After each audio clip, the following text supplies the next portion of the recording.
안녕하십니까. 매일 아침 조간신문의 주요 기사를 딱딱 풀어서 해석해드리는 조간 딱풀 12월 21일 목요일에 인사드립니다. 자, 먼저 조선일보가 보도한 속보부터 전해드리겠습니다. 자, 조선일보 속보 기사입니다. 조금 전에 나온 기사인데, 검찰 가짜 녹취록 보도, 민주당 법률위 송평수 변호사 압수수색, 법률위원회 소속 송평수 변호사를 압수수색하고 있다는 기사인데, 이게 상당한 의미를 갖습니다. 왜냐하면은 지난 대선 때 있었던 대선 공작 사건, 김만배 신앙님 그 가짜 인터뷰부터 여러 갈래로 그 대선 공작이 이루어졌죠.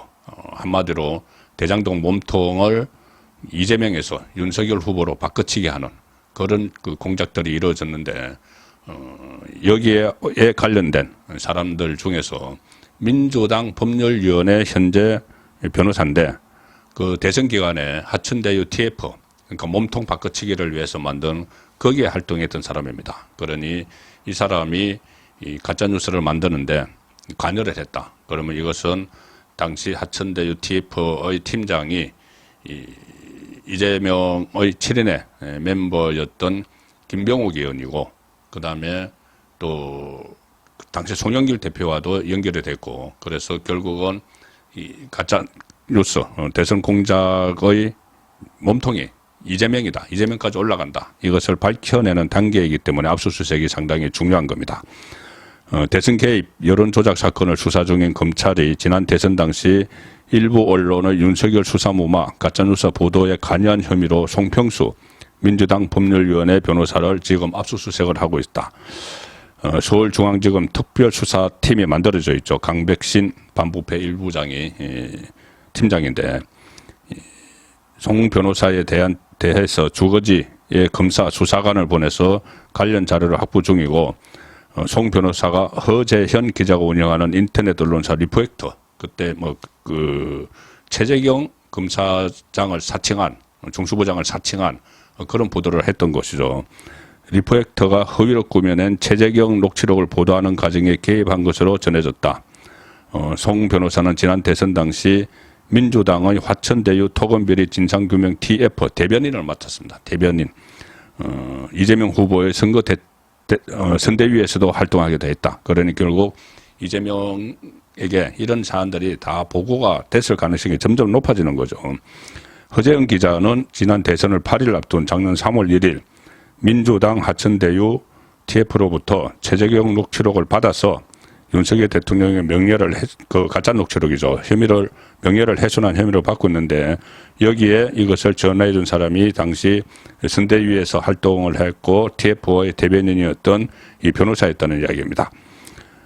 허 기자는 당시 최재경 전 대검 중수부장이 조우영 씨의 사촌형 이모 씨와의 대화에서 조우영은 김양 보산저축은행 부회장의 심부름꾼이었다고 윤석열이 말한 적 있다고 보도를 했는데, 그래서 대장동 몸통은 윤석열이다. 그러니까 윤석열이 그전부터 조호영과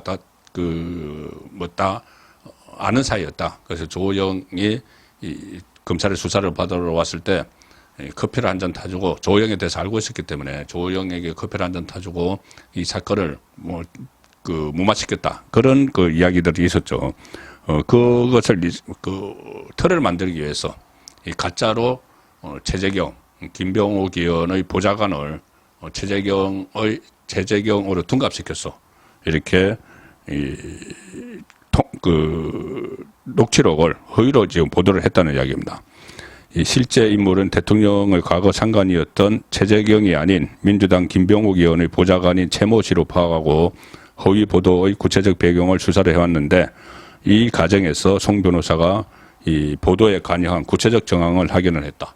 당시 대변인이었으니까 기자들과 이렇게 접촉을 했겠죠. 접촉을 해서 자기 편 기자들에게 이 가짜 뉴스를 전달을 하고 그것을 보도를 하고 또 전파를 하고 이런 구조가 있었다는 것을 그 수사팀이 지금 따로 밝혀낸 것 같습니다. 그동안 이 송 변호사에 대해서는 언론에서 나온 적이 없었죠. 근데 송평수 변호사가 당시 대변인을 하면서 그러니까 대선 공작에 관여를 했다. 그래서 하나의 실마리를 찾은 겁니다. 이제 여기서부터 파고 들어가면은 이재명도 걸리게 돼 있겠죠. 자, 다음은 오늘자 조간신문 주요 지명 기사들을 소개를 드리겠습니다. 한동훈 비대위원장 체제 이러면 오늘 공식 발표가 됩니다. 늦어도 주말에는 이제 국민의힘 대표 자격은 한동훈이다. 그런 소식이 확정이 됩니다. 중앙일보 사면 기사입니다. 배 12척 맡겨보자. 여당 원로들도 한동훈 비대위 지지. 상임고문단 간담회에서 의견 일치를 봤다. 이 자리에서 한동훈은 이순신이다. 이런 말까지 나왔습니다. 유흥수 상임고문이 회의를 마친 뒤에 기자들과 만나서 한 이야기입니다. 한동훈 비대위원장에 대해서 큰 이의가 없는 것 같았다. 선거가 몇 달 남지 않은 이 시기에는 배 12척을 한동훈 장관에게 맡겨보자는 중지가 모였다. 이렇게 이야기를 했습니다. 기자들이 배 12척 의미를 물으니까 유흥수 고문은 지금 우리 당 상황이 임진왜란 상황과 같아 이순신을 아껴서 못하냐 이렇게 부연 설명을 했습니다. 이 한동훈 장관 아껴 쓰자 이런 말이 나오죠. 그런데 지금 아껴 쓸 때가 아니다. 지금이 가장 위급한 때다. 그래서 임진왜란 이순신과도 비교를 한 것 같습니다. 그리고 또 한동훈 장관을 비대위원장으로 만들어서 창당 수준의 혁신을 이뤄내야 한다. 이런 말들도 어제 원로들 사이에 나왔습니다. 이렇게 되니 일종의 한동훈 비대위원장 대세론이 확산이 되고 있죠. 여권 일각에서 나오는 한동훈 비토론도 잠잠해졌습니다. 김웅을 비롯해서 이준석을 따르는 몇몇 사람들이 한동훈을 견제를 하느라고 이런저런 이야기들을 했었죠. 그런데 지금 그 중진회의 그리고 연석회의, 이원총회, 상임고문단 회의 전부 다 거쳤지만은 한동훈 대세론이 확산이 되니 이제 목소리를 죽이고 있습니다. 이미 굳어졌는데 구태여 말을 보태서 못하느냐. 비윤계 쪽이 그렇게 이야기합니다. 이제 시간도 대안도 없는 건 사실이다. 이런 분위기입니다. 미온적이던 원내 지도부 관계자도 한 장관 본인이 의지를 드러냈으니 똘똘 뭉쳐야 한다. 이렇게 이야기를 합니다. 미온적이라는 것은 그 윤재옥 원내대표 겸 권한대행이 계속 여기에 대해서 뭐 확답은 하지 않았죠. 의견을 모아가는 중이다. 이런 식으로 했는데 이제 한동훈 장관이 의지를 드러냈으니까 똘똘 뭉쳐야 한다. 그제 기자들과 만나서 확실한 의지를 보였었죠.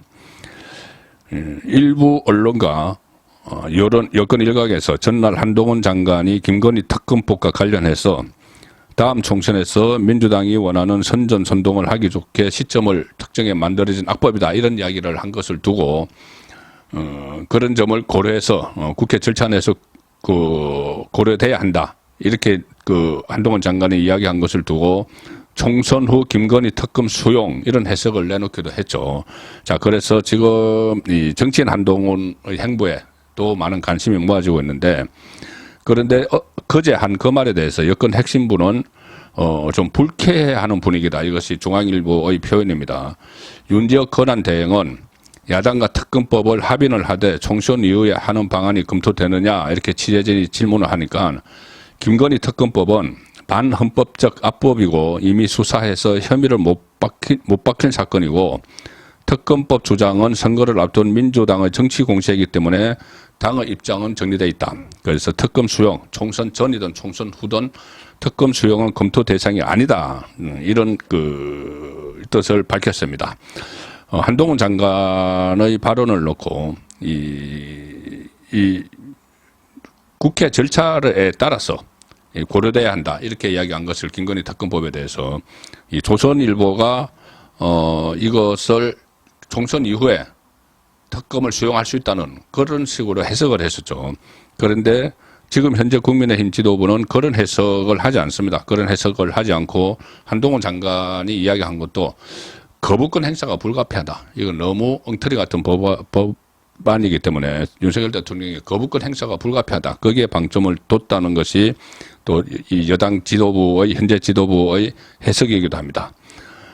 자, 그 관련해서 동아일보 기사를 소개를 드리겠습니다. 동아일보 정치면 기사인데 지금 특검이 여러 가지 김건희 특검에 여러 가지 덫이 놓여 있죠.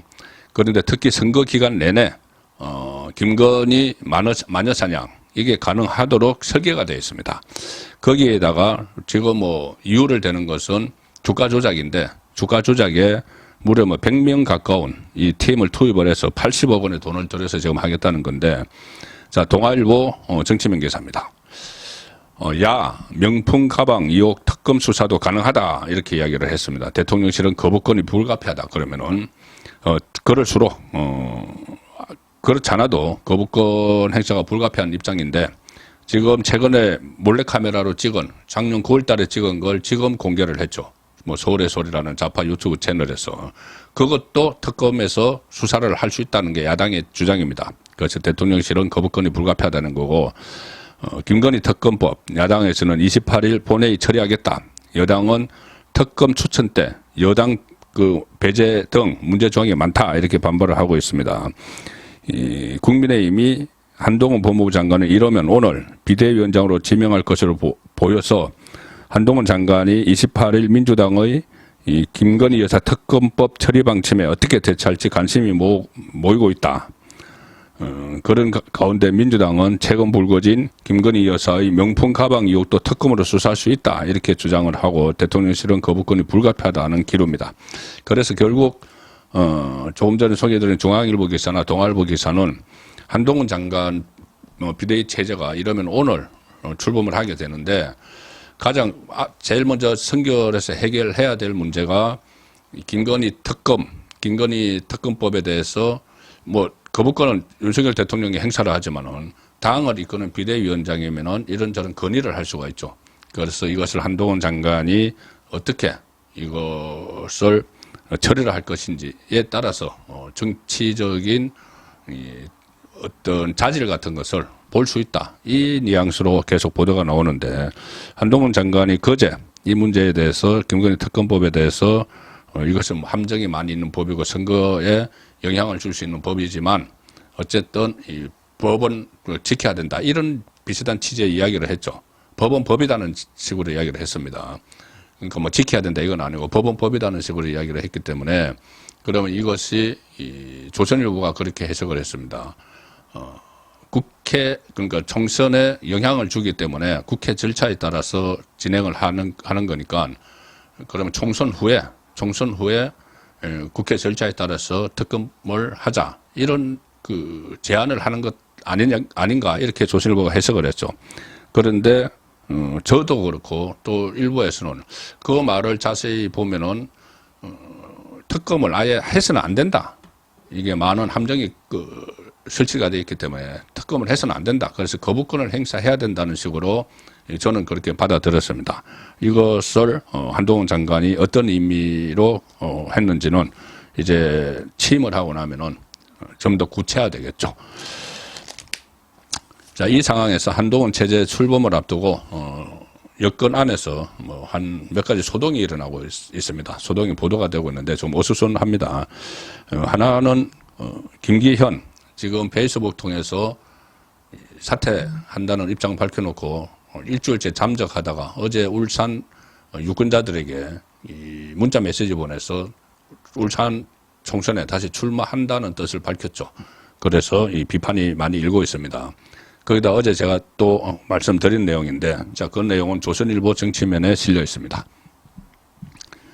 안철수 겨냥 EXX 욕설, 이준석 유튜브 생방송에서 발언, 논란 일자 안철수 의원에게 죄송, 이렇게 이야기했습니다. 어제 제가 전해드린 내용이죠. JTBC 유튜브 채널에 나와서 안철수를 겨냥을 해서 도덕이 없다. 여럿이 먹는 식당에, 그때 여의도 그 복집 이야기입니다. 칸막이 제대로 안 돼 있는 것 알면서 시끄럽게 떠들어 도저히 옆방에서 대화를 못하도록 하는 사람이다. 안철수 의원의 목소리는 앵앵거린다. 안철수 의원이 옆방에서 이준석이가 이러는데 밥이 넘어가냐고요. 이 XX가 이렇게 이야기했습니다. 생방송에서 아버지 뻘 되는 사람에게.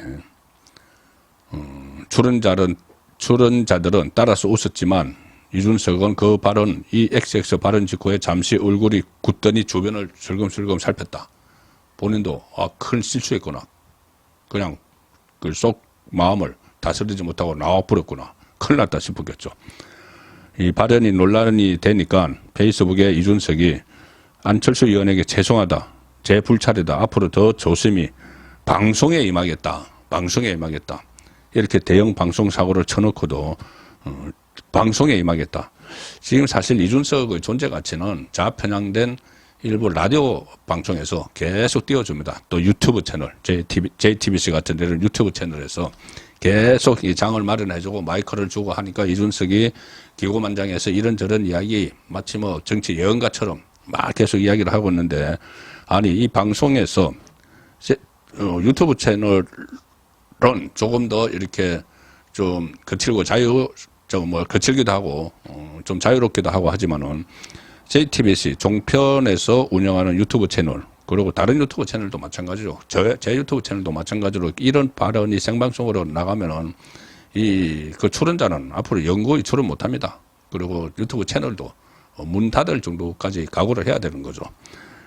아버지 뻘 되는 사람에게 다 모든 시청자가 듣고 있는데 이 XX. 자, 그런데 조심히 방송에 임하겠다고 이야기를 했습니다. 과연 이 JTBC를 비롯해서 이준석을 단골로 출연시키는 방송사들이 퇴출을 하지 않고 또 이준석에게 마이크를 줄지, 그 부분도 지켜봐야 되는 것이고, 또 하나는 이런 게 있었습니다. 한동훈 비대위원장이든 원희룡 비대위원장이든 새로 비대위가 출범을 하면은 모든 이제 분위기를 바꿔야 되니까 이준석을 끌어안지 않겠느냐, 이런 이야기가 나왔었죠. 특히 김기현이 물러나기 직전까지 이준석과 뭔가 내통을 해서 야합을 하려는 그런 시도가 있었죠. 자, 그런데 이제 이준석이 이렇게까지 되면은 생방송에서 당의 중진이죠. 안철수 의원을 향해서 이 XX라고 욕설을 한 사람을 끌고 들어올 수는 없겠죠.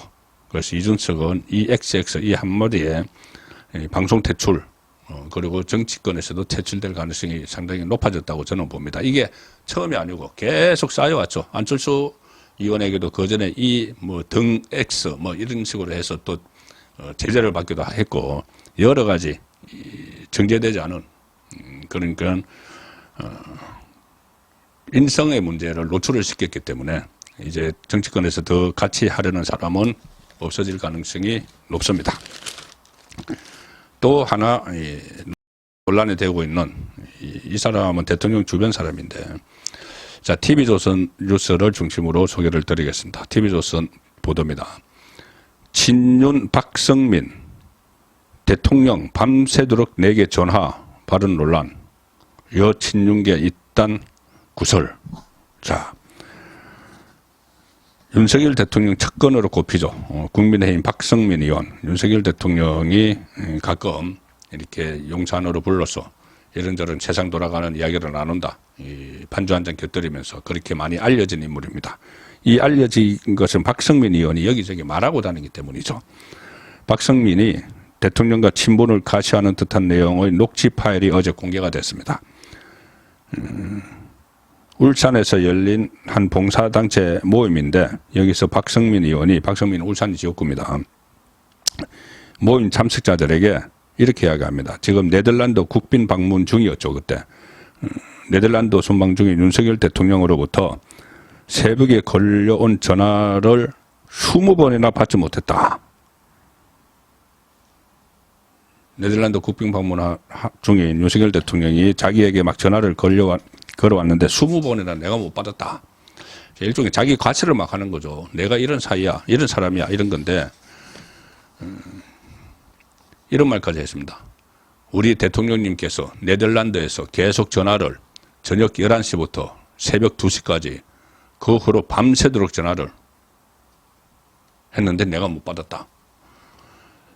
100여 명이 참석한 공개 행사였어요. 이게 또 녹음이 돼서 지금 다른 사람들에게도, 언론인에게도 전파가 되고 해서 언론을 공개를 하고 지금 이러고 있는 상황입니다.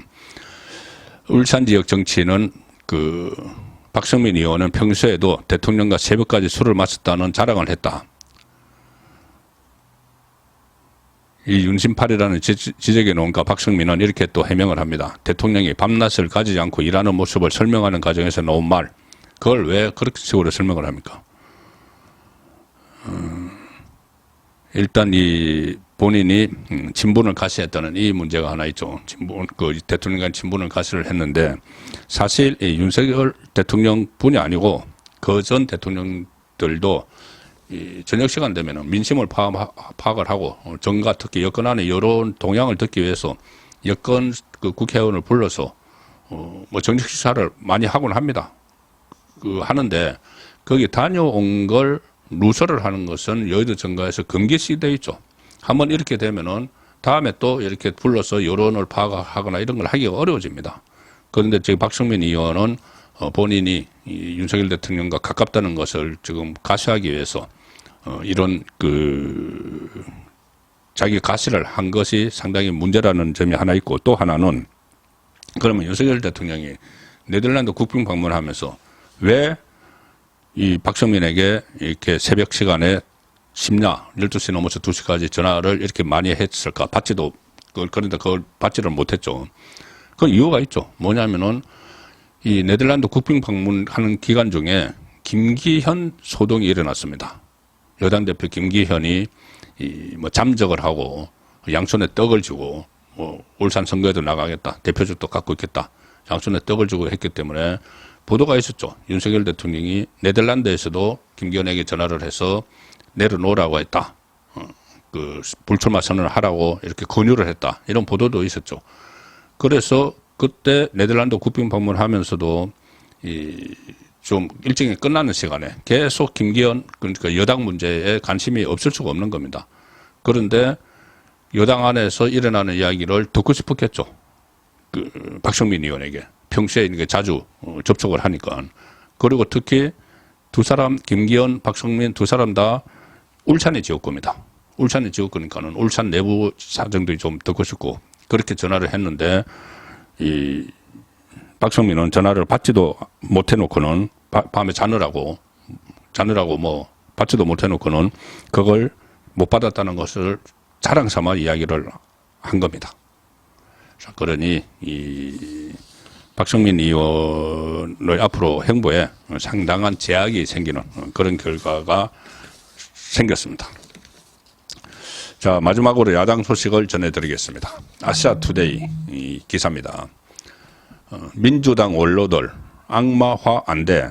이낙연 마녀사냥 분위기에 크게 우려. 민주당 의원들이 원로들이 지금 이낙연이 신당을 만든다고 하니까는 완전히 조리돌림을 막 하고 있죠. 그 이재명 그 친명계에서 그 부분에 대해서 원로들이 우려를 표명을 했다는 이야기입니다. 어제 이재명과 김부겸 전 총리가 만났는데 김부겸 전 총리가 좀 쓴소리를 했습니다. 이 비공개 오찬을 가졌는데 김부겸 전 총리가 이재명에게 범민주 진보 진영의 대표로서 할 일이 참 많다. 당의 통합을 위해 이낙연 전 총리를 비롯한 많은 분들과 충분히 대화하고 수습 방안을 찾아보기 바란다. 이렇게 당부를 했고 이 박지원 전 국정원장이 유튜브 채널에 출연해서 어떤 경우에도 이낙연을 악마화하지 말자 뭐 이런 이야기를 했다고 합니다.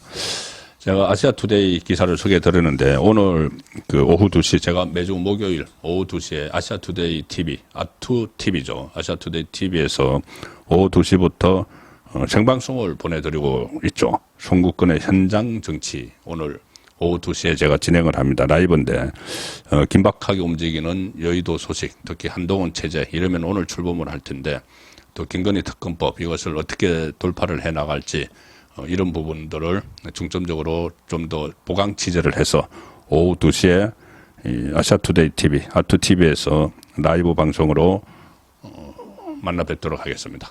많은 시청 그리고 격려 부탁드리겠습니다. 조간 딱풀이었습니다.